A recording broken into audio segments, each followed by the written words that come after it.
কংগ্ৰেছ প্ৰাৰ্থী ব্ৰজেনজিৎ সিংহই ইতিমধ্যে ভোটদান কৰিছে।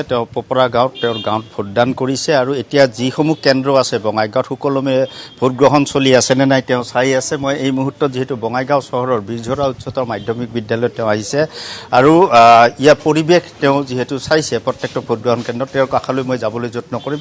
কিন্তু মই এটা কথা এই মুহূৰ্তত উল্লেখ কৰিম যে প্ৰত্যেকটো ভোটগ্ৰহণ কেন্দ্ৰৰ আজিৰ দিনটো যি পৰিৱেশ দেখুওৱা হৈছে একেবাৰে সেৰেঙা উপস্থিতি কিন্তু ৰাতিপুৱাৰ পৰাই দেখিবলৈ পোৱা গৈছে। এই ভোটগ্ৰহণ কেন্দ্ৰটোতো একেই পৰিৱেশ।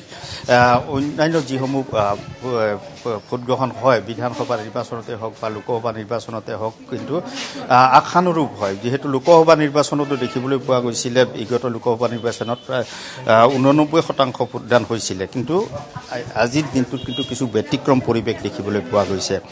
আপুনি কেন্দ্ৰসমূহ ঘূৰি আছে, হয়, কেনে দেখি আছে? শান্তিপূৰ্ণভাৱে হৈ আছে? শান্তিপূৰ্ণভাৱে হৈ আছে আৰু এইটো গণতন্ত্ৰৰ ডাঙৰ উৎসৱ, biggest festival of democracy in the world, মানে ইণ্ডিয়ান কিন্তু সেইটো সাধাৰণতে আমাৰ জেনেৰেল ইলেকশ্যনটোক কোৱা হয়, এইটো বাই ইলেকশ্যন।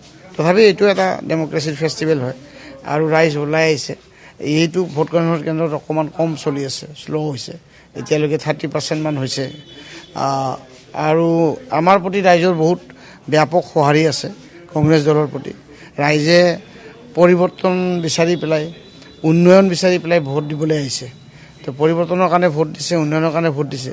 গতিকে স্বাভাৱিকতেই তেওঁলোকে কংগ্ৰেছ দলক আদৰি লৈছে আৰু কংগ্ৰেছ দলৰ শক্তিশালী প্ৰাৰ্থী হিচাপে ব্ৰজেনজিৎ সিংহকো ৰাইজে আদৰি লৈছে।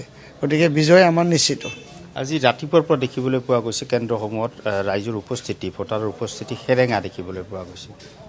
এইটো হয়তো বতৰৰ কাৰণেও হ'ব পাৰে বা অকণমান ইমান দিনে মানুহে ভোট দি পেলাই অলপ বঞ্চনা প্ৰবঞ্চনা এইবিলাক পোৱাৰ কাৰণেও মানুহৰ অলপ অনীহা আহি যায়, সেইটো এটা কথা। গতিকে কিন্তু ৰাইজৰ সঁহাৰি যিখিনি আছে যেতিয়ালৈকে আৰু বহুকেইটা ভোটগ্ৰহণ কেন্দ্ৰত যথেষ্ট হৈছে, ভাল হৈছে। এইটোত অকণমান কম, এনেকুৱা দুই এটাত অলপ সেৰেঙা আছে। আৰু যিখিনি মানুহ আহিছে আমাৰ কাৰণে আহিছে, সেইটো কথা। যিখিনি আপোনাৰ পলিং পাৰ্চেণ্টেজ যদি কম হয় লোকচান কাৰ হ'ব? তেওঁলোকৰ হ'ব, ৰুলিং পাৰ্টিৰ হ'ব, যিটো ৰুলিং কম্বিনেশ্যন আছে তেওঁলোকৰ লছ হ'ব।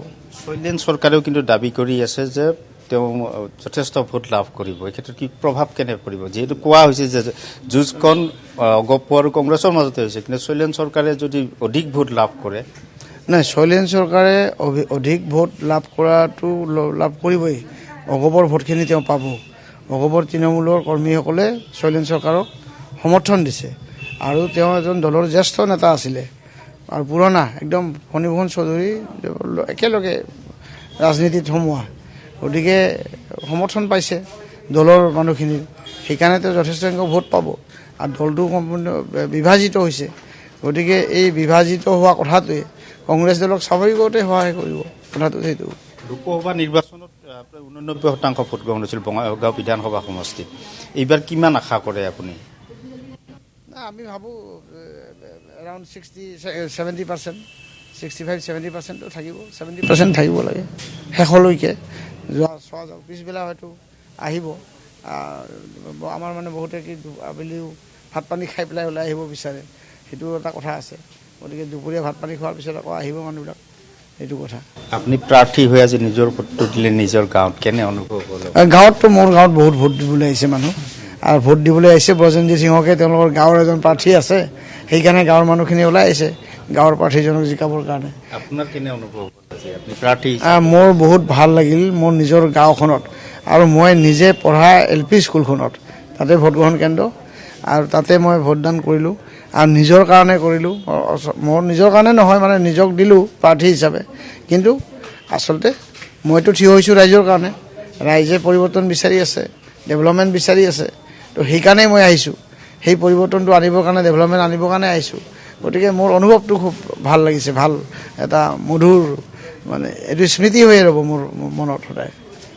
হয়, মই তেওঁৰ সৈতে এই মুহূৰ্তত ধন্যবাদ জনাইছোঁ সীমান্ত চৌধুৰী আপোনাক। এয়া হৈছে ব্ৰজেনজিৎ সিংহৰ ভাষ্য। তেখেতে যথেষ্ট আশাবাদী এইবাৰ নিৰ্বাচনক লৈ।